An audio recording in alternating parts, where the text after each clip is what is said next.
The Indianapolis Colts got a great win today against the Pittsburgh Steelers to go 2-2 on the season. The Jacksonville Jaguars are still winless as they barely lost to the Houston Texans in a last-second touchdown by C.J. Stroud. The Jaguars are hosting the Indianapolis Colts in this Week 5 matchup, and Ryan and I, we are going to break down this game and the matchups within the game that you need to watch. At the very end of the video, provide our predictions for who's going to win this game and why. But before we get into that, we do have a goal of getting 100 new subscribers for these Week 5 prediction video series. We've been able to hit that goal over the past couple weeks thanks to all of our new members to the channel. So welcome and thank you. And if this is your first time here or if you have not already, go ahead and hit that subscribe button, leave a like and a comment. Let us know who you think is going to win this game and why. So, Ryan, Indianapolis Colts looked solid today. Anthony Richardson did have to come out of the game. Looked like he had a little bit. I need to go back and look exactly what it is, but something with his hip after a hard shot that he took. He tried to come back in the game, but just couldn't do it. Joe Flacco came in, though, and it was like it's like he hadn't missed a beat from last season with the Cleveland Browns. Led just a solid game for this Indianapolis Colts offense and beat a really good Steelers defense. And so the Jags as well, I would think the Jags probably played their best game of the season. Unfortunately, it was just not enough against C.J. Stroud and the Houston Texans. They go to 0-4 on the season here. And so luckily, it's just the end of September. And as we like to talk about, this is like kind of the end of the regular season, preseason, as it's first 4 weeks are done. It's over. A very long season, still 3 months and some change left to go here. What is your kind of overall report card or grading or just overall thoughts for both the Colts and the Jags heading into this Week 5 matchup? Yeah, I mean, I think the Colts are kind of right where I expected them to be, coming in at 2-2, like a middle of the road team. We're kind of seeing the highs and lows of Anthony Richardson. Today, he unfortunately did get injured. It doesn't seem to be a long-term thing. It looked more like a hip contusion that was just kind of sore and like they didn't want to stress it and make it into a long-term thing. And so, but all in all, I think he's made some good plays. He's made some bad plays. He's learning and developing, and you can definitely see the progress from even just the little bit we saw him last year to this year. So I think that's a really good sign for this Colts team going forward. They're still a little inexperienced and I think small on the defensive side. However, that hasn't really come into play the last couple of weeks as they've done pretty well against the run.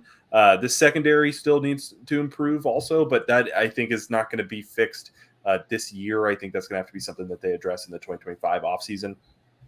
But all in all, they're right where I thought they would be, kind of right in the middle of the pack. They could potentially be a wild card team, or they could just miss out on the playoffs, but they're on that bubble. And the Jags, pretty disappointing, I think, so far. I thought they would be maybe where the Colts were, maybe a little bit further ahead, but Trevor Lawrence has had a rough start to the year.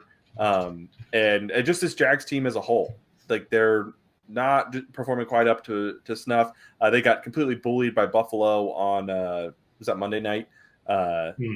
And like, I don't know, they have a decent pass rush. They couldn't stop the run. The secondary needs improving also. And this offensive line is still struggling to protect Trevor Lawrence. And they have some good weapons, I will say, like their skill position wise, they're pretty good. But all in all, so far this year, it's been a little disappointing. They haven't been able to, in my opinion, to string together 60 minutes of good football. Today might have been their best effort at that, but they've just kind of struggled all year. Yeah, for the Jags, it was kind of a tale of two halves where it was a solid offense performance in the first half, then a really solid defense performance in the second half. And in general, I think it was their best 60-minute overall kind of performance here.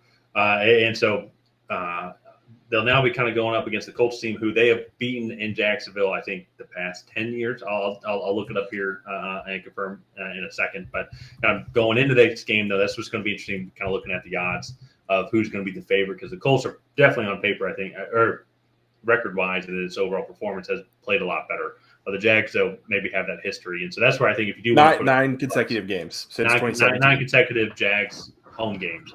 They've won. And so, and that's where I think if you want to put a couple bucks down on this game, check the link down below at Bet US. They have a bunch of great promotions going on right now for first-time players here. And so you can take a look at this game or any of the other Week 5 games as well. But that's where it's going to be interesting to see, because I know they do kind of look into some of that as well, where it's 9 times in a row in Jacksonville that the Jags are able to beat the Colts. But however, the Jags are 0-4.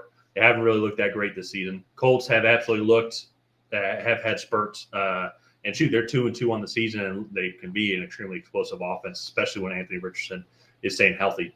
I think one thing to note of, and we are recording this at 10:40 at night on Sunday, but so more information will come out on this. But it does look like Jonathan Taylor has a high ankle sprain, so his status will absolutely need to be monitored throughout the week. He probably will not be playing. I remember James Conner got this last year, and he went on IR for 4 weeks. So for a running back specifically, that's definitely something that they'll need to monitor. He probably will not be playing. Kind of adding on to the allure that the Jags have now won 9 times in a row against Indianapolis and Jacksonville. Yeah. So it's just kind of going into this video here. So, but kind of with that though, I think one of the biggest things too with the Jags is like on paper, they haven't had Evan Ingram, yes, but they have the weapons.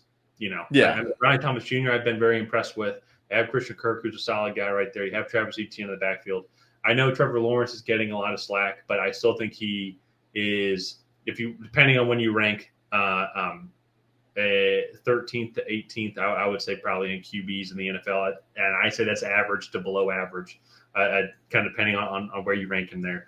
I think if they got a more solid offensive line and also an offensive line that can stay healthy, I think this offense could be something. It just seems like nothing just seems to be getting together. That being said, though, if I look at where the rankings are at right now through 4 games in the season, offensively, definitely not defensively, they're 13th overall in rushing yards. They are one of the worst teams at passing the ball overall, 30th in passing. But that's where I think it's weird that they're so low, because I feel like they have the skill position players there. But those just have not transitioned to, I guess, yards and success on the field. So luckily, though, they're going to be going up against one of the worst defenses in the league. Indianapolis, giving up the most yards in the league, nearly 400 yards a game, which is kind of wild to think about. 26 overall in passing yards allowed, 31st overall in rushing yards allowed. And that's where I think if you're the Jags, there's one saving grace. You are ranking 13th overall in rushing yards per game offensively. So there might be some sort of saving grace there. Like maybe we can really kind of open up Travis Etienne, and maybe that can open up some more things in the passing game. So because that to me is going to be, I think, the matchup overall to watch, because Colts secondary, as you mentioned, young and inexperienced. I think they're going to have to capitalize on that, yes. But if the Jags can't run the ball, though, then it's going to make it much easier to defend. They don't have to put that extra guy in the box. That's one extra guy that can go out and pass coverage that can help protect a little bit more, make it that much more difficult for Trevor Lawrence to move the ball down the field.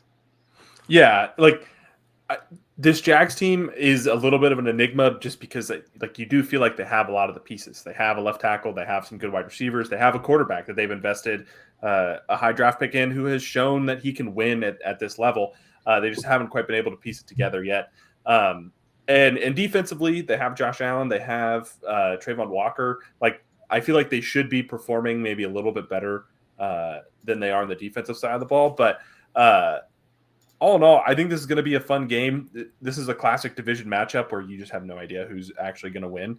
And so I wanted to kind of get into predictions here. I'll go first. I'm going to stick with the streak. I am going to go with Jacksonville here. I don't know why. Maybe it's because I'm Irish, but I just buy into those type of things. Indianapolis struggles to win in Jacksonville. And I don't know if it's because they're a dome team that has to go down in this heat and humidity. I don't know if it's I don't know what it is exactly, but they just struggle down in Jacksonville. Yeah, well, it's definitely going to feed into the allure, because I'm also actually going to go with Jacksonville on this one. But especially to not having Jonathan Taylor available, I think that's going to be something that I think that's going to have a major impact on this offense.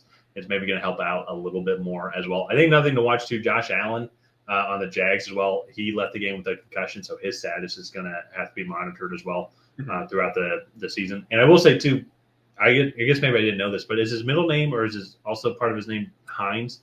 It's like Josh Hines Allen. It's like a. I don't remember if it was like a stepfather's name that he took, or if it was. But there's some reason behind it. I was saying, just for clarification, because I didn't know, do they have 2 guys on their team whose name is Josh Allen? because I figured that'd be very, very odd because there's already 2 guys in the league, and that's odd as well. But no, so his status is going to have to be monitored because that's going to be a huge impact as well for this team because Colts offensive line has improved a lot and they've been playing well moving forward. So if Allen doesn't play, that is going to have a big impact on I think how this Jags defensive front can get after Anthony Richardson and company. But that all being said, though, I think the Jags looked a little bit better. They're taking the right strides forward, and I think that, considered then too, they're one of the last winless teams left, them and the Tennessee Titans. But this is before the Monday Night Football game. So if you're watching this on Tuesday, are the 2 winless teams left in the league, and I think that they also break that streak as well. I think they get their first W on the board. Yeah, no, I think they will too. And again, I just like buying into those types of stories with the streak. And so I just looked it up. Josh Hines Allen. So Allen is his father's name. Hines is his mother's family's name.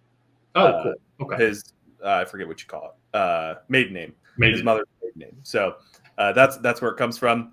A little piece of trivia here at the end of this episode. Let's go ahead and wrap it up. If you guys have not already, please go ahead and like and subscribe. But leave a comment down below on who you think is going to come out ahead in this AFC South matchup. Will it be the Indianapolis Colts? Will it be the Jacksonville Jaguars? And on that, we'll see you guys next time.